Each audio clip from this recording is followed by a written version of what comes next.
All right, class, this is the second part of the lecture for April 6th on Oedipus the King.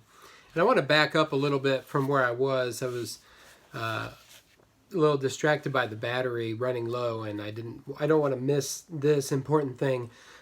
This is on page 165, and this is in the midst of Oedipus and Creon's conversation.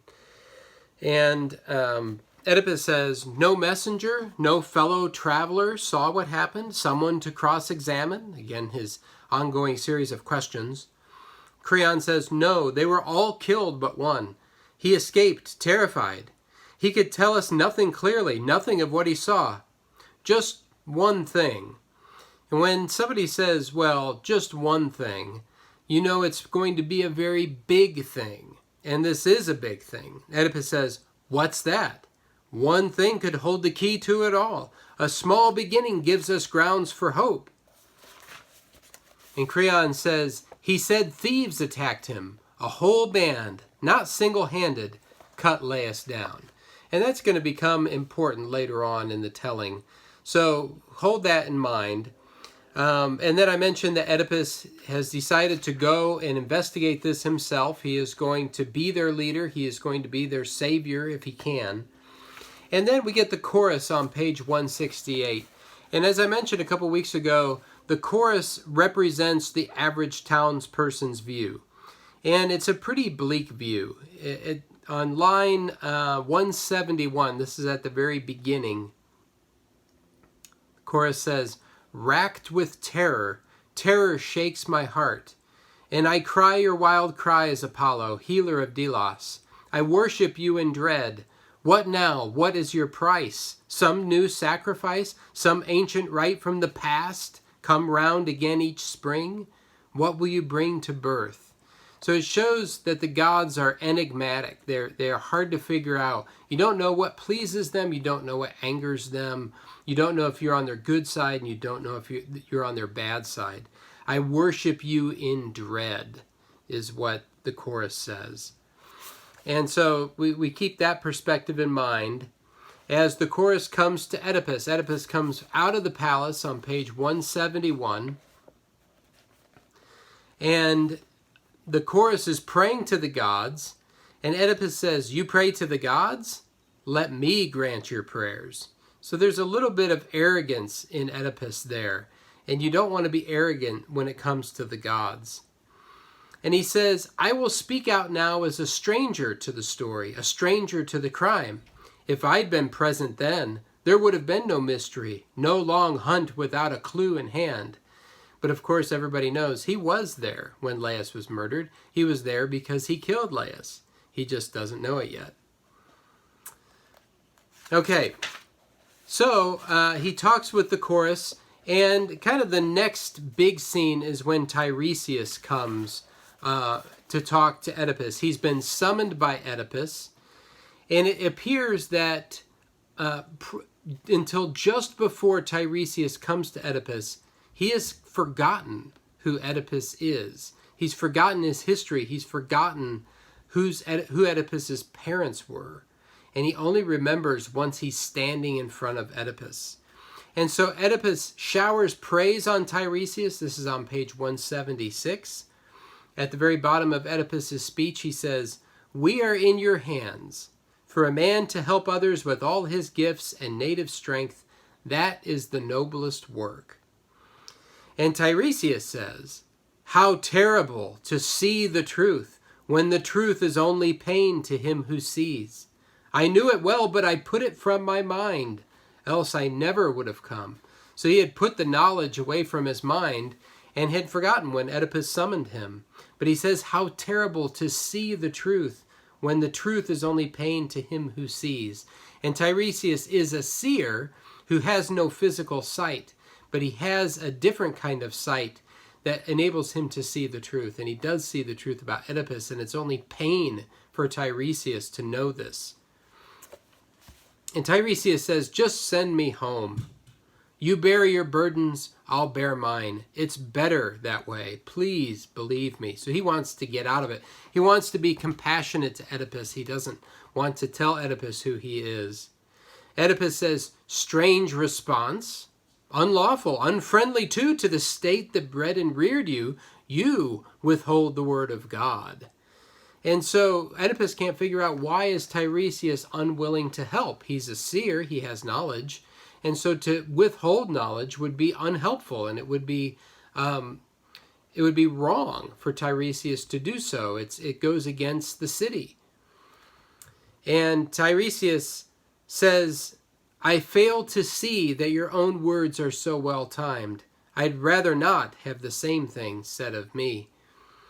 Oedipus says, for the love of God, don't turn away, not if you know something. We beg you, all of us on our knees. Tiresias says, none of you knows, and I will never reveal my dreadful secrets, not to say your own. So Tiresias says, I won't tell my secrets, and I'm not going to tell your secret, Oedipus.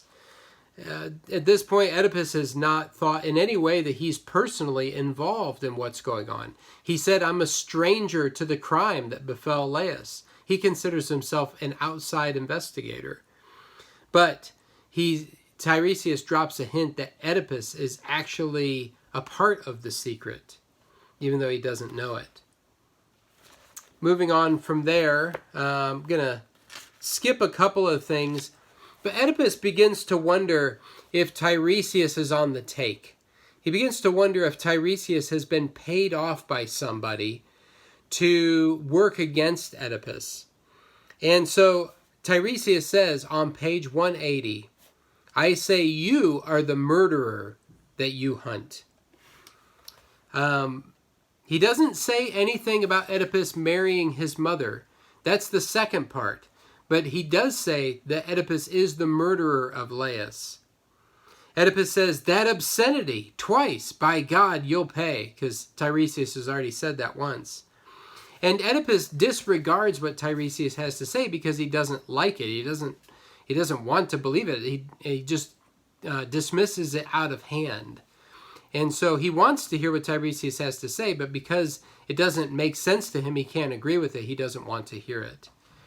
Tiresias says, shall I say more so you can really rage? Much as you want, your words are nothing, futile. Tiresias says, you cannot imagine. I tell you, you and your loved ones live together in infamy. You cannot see how far you've gone in guilt. And it's interesting that he says guilt. Oedipus is guilty of killing his father, and he's guilty of marrying his mother.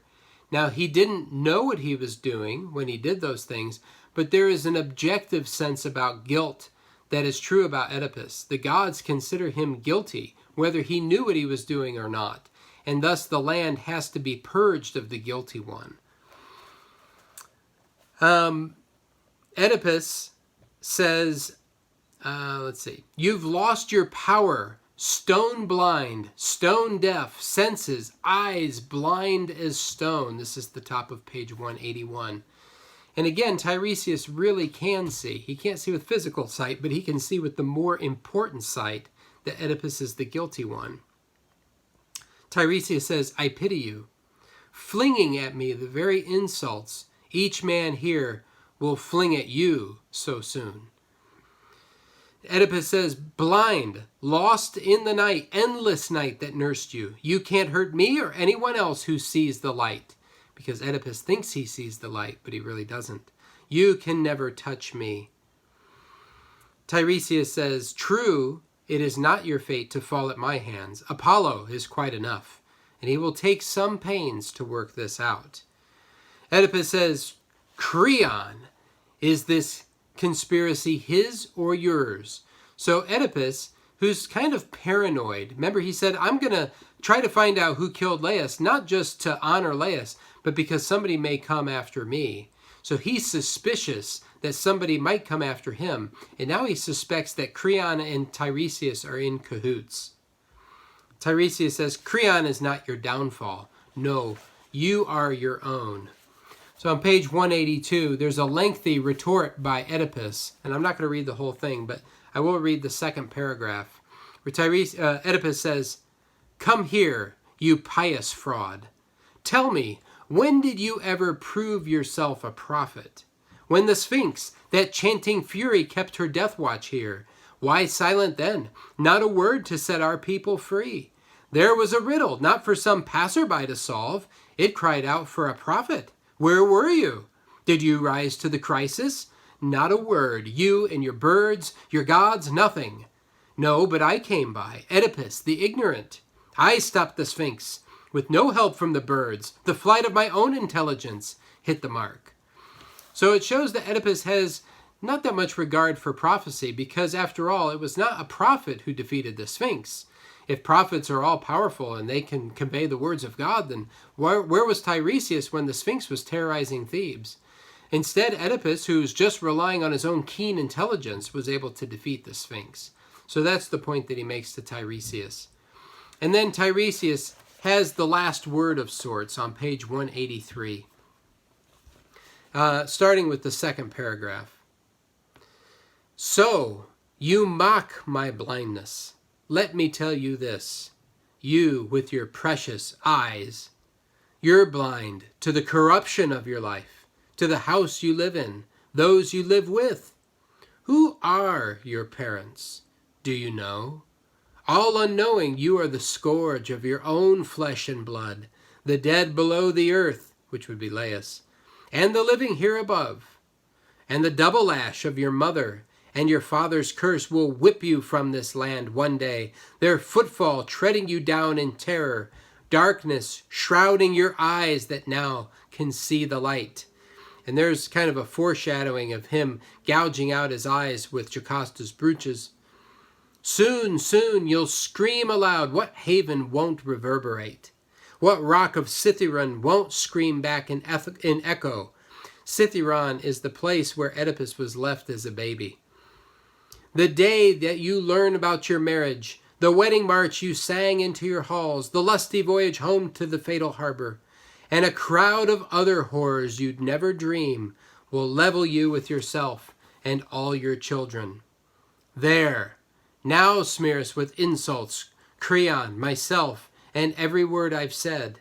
No man will ever be rooted from the earth as brutally as you. And the brutal rooting out of the earth will actually come by Oedipus's own hands, in the gouging out of his eyes and his demand to be exiled from Thebes. And then Oedipus says, enough, get him out of here. And Tiresias does say one more thing. This is on page 185. This is toward the end of the first paragraph. As Oedipus is walking away, blind, who now has eyes, beggar, who now is rich, he will grope his way toward a foreign soil, a stick tapping before him, step by step. So he is forecasting Oedipus's blindness, his physical blindness, and having to go about by tapping a stick along the rocks, which is how Oedipus will get by for the rest of his earthly life. We'll see this up close at the beginning of Oedipus at Colonus in a couple of weeks. So that kind of wraps up the section that I want to talk about for this week. And one quick thing I want to say, I didn't really prepare any notes on this. There is definitely an ickiness about Oedipus the King that we just have to understand is there. He not only killed his father, but he married his mother and fathered children by his own mother. And there is an inherent yuckiness to that. And we just have to be honest that that is disgusting. And it was disgusting to the original hearers too. That's why Oedipus is such a horror. And that's why he is considered unclean. And that's why he has to be purged from the land. It's not just something that is a personal affront. It's something that has infected and tainted the whole city. It's that bad. And that's why Oedipus has to go. And so, yes, we have to acknowledge that there is a grossness about that. But it's part of the story, and it's an important part of the story that we don't want to just ignore and pretend is not there. So that wraps up this second lecture, and I'll give the instructions for what you're supposed to do in an email. All right, have a good week, and I will finish up Oedipus the King next week.